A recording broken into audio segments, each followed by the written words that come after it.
Assalamu alaikum. I hope you are doing well. This video lecture is presented to you by Future Concern Grammar School. Scan our QR code for the related videos in our YouTube channel.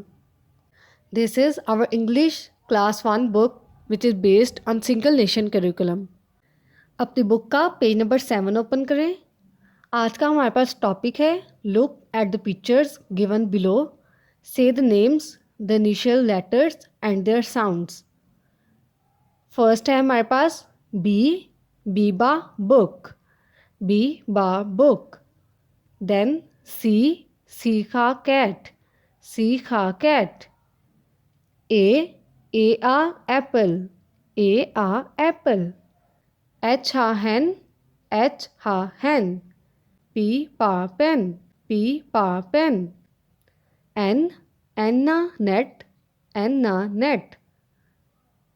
M मा mango, M मा mango. जी गा got, जी गा got. उम्मीद करती हूँ ये आपको topic समझ आ गया होगा। हमारे पास नेक्स्ट टॉपिक है name any 5 objects in your surroundings.